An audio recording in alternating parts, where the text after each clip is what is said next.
Aaksyonan na raw ng Kamara ang tatlong impeachment complaint laban kay Vice President Sara Duterte. Ipadadala na raw ito kay House Speaker Martin Romualdez ngayong linggo kung wala pa rin maghahain ng ikaapat na reklamo. Naritong report ni Marian Enriquez.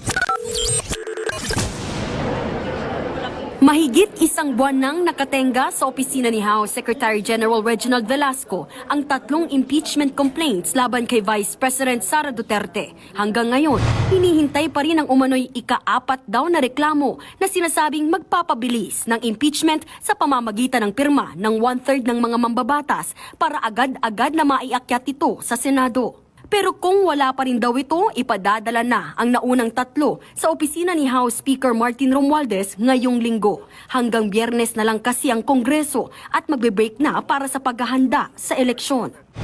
I think we have given them enough time, so we will have to transmit the impeachment complaints within this week. So patay na? Hindi naman.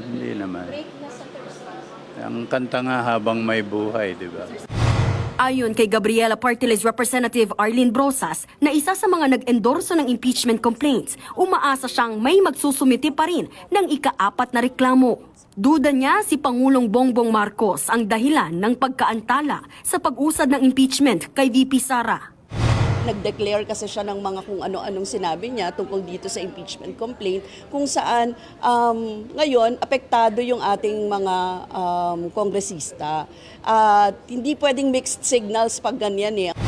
Nauna naman nang sinabi ng Malacanang na hindi hinaharang ni PBBM ang impeachment complaint. Opinyon lang daw ang sinabi ng Pangulo na aksaya ito sa oras. Sa kabila niyan, hindi niya pwedeng diktahan ng Kamara at Senado kung magdesisyon silang ituloy ang impeachment. Kung may sumite na ang mga reklamo sa opisina ni House Speaker Martin Romualdez, mayroong 10 session days para isama ito sa order of business sa plenaryo at i-refer sa Committee on Justice.